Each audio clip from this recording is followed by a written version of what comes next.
امیر کینگ 1392 برای ما کامنت گذاشته که چطوری یک کرافتینگ تیبل بسازیم.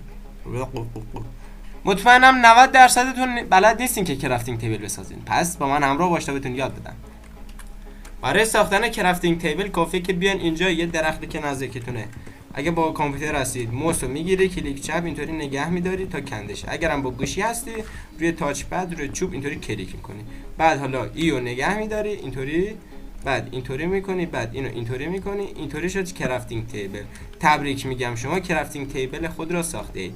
برای ویدیوهای بیشتر فالو کنید. مطمئنم که تو هم نمیتونی زیر این پست کامنت بذاری. اگه تونستی کامنت بذار منم بهت 10 میلیون دلار میدم. تا ویدیوی دیگر بدرود.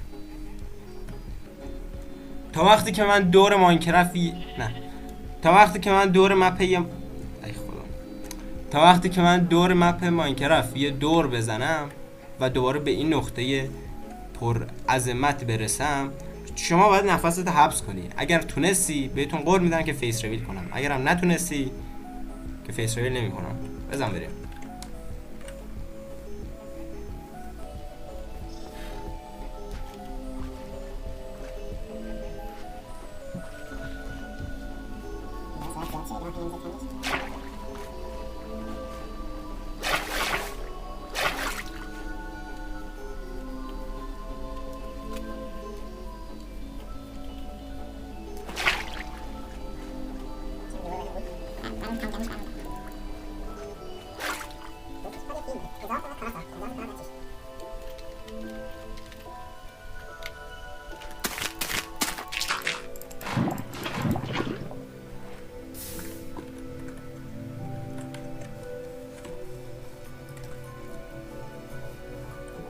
اوه وای نه، چقدر غیر عمدی آتیش گرفتیم، مردیم. خب این چالش با شکست مواجه شد، پس فیس ریویل نمی کنیم. خداحافظ. خیلی خب بچه‌ها، من توی یک زندان بدراکی گیر افتادم و بدون آب و غذا و فقط با یه چیزی که این پشت سر منه قراره که از این یک سوراخی که اینجاست فرار کنیم و بزن بریم که این معما رو حل کنیم. معمای خیلی خیلی سختیه، غیر ممکنه و فقط من از پسش برمیام. بزن بریم. خیلی خوب، چست رو باز میکنیم. یه دونه شمشیر اینجا داره، 16 تا اندرپل که فعلا به کارمون نمیاد، 2 تا اسپانر گاو، یه دونه اسپانر مرغ و یه دونه گوسفند. اول از همه گوسفند، مرغ و 2 تا گاو رو اینطوری میذاریم، سلاخیشو میکنیم اینطوری و همینطوری که میبینید اینجا یه پشم داریم.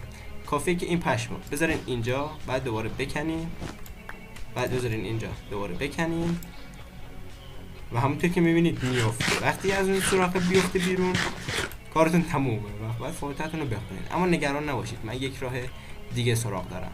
کافیه که بیاین سراغ این چیزایی که این چیزی که بهتون گفته بودم و اندرپلا رو در بیاریم. اینطوری بذاریم. شاید بگی اندرپل رو باید از اینجا پرت کنی که بیفتی پایین، ولی این اشتباهه. این کار فقط کار نوباست. شما اندرپلاتون رو اینطوری میکنین که تموم شه تا الکی اینونتوریتون رو اشغال نکنه. بعد از اینکه تموم شد کافیه که کریتیو کنید، اینو بشکنید، برید پایین و به سلامتی از زندان بدراکی خارج شدید. تا ویدیوی دیگر بدرود.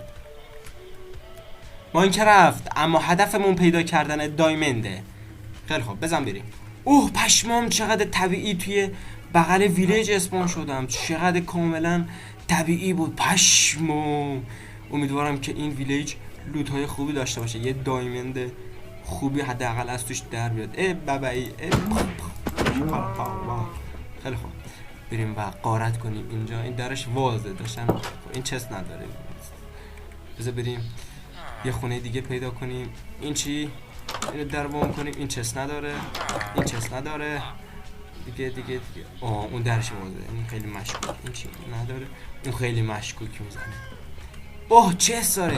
اوه مای گاد، پشمام چقدر طبیعی این همه دایمند توی این ویلیج بوده. حال کنید این چالش هم انجام دادین. چالش بعدی شما توی کامنت ها بگید. خداحافظ. میتونی حدس بزنی این حیوانی که پشت سر منه چیه؟ 5 تا راهنمایی میکنم. این حیوان به صورت طبیعی و کاملا نچرال داخل محیط زیست و داخل ورد بازی قرار میگیره و شما میتونید اونو بکشید. راهنمای دوم، وقتی اونو بکشید بهتون گوشت دراپ میده و شما میتونید اونو بپزید و بخورید. با خ شروع میشه. راهنمای سوم، رنگش صورتیه. راهنمای چهارم، از این زامبی توی ندر و نه باشد. راهنمای چهارم، از این حیوان داخل ندر هست اما به شکل و اندازه های مختلف دیگه. راهنمای پنجم، خوک نیست. اگه تونستی حدس بزنی این ویدیو رو لایک کن و اما اگه نتونستی حدس بزنی چنل منو ساب کن. معما چیزی نبود جز، واسه بریم پیشش، جز عمو محمد.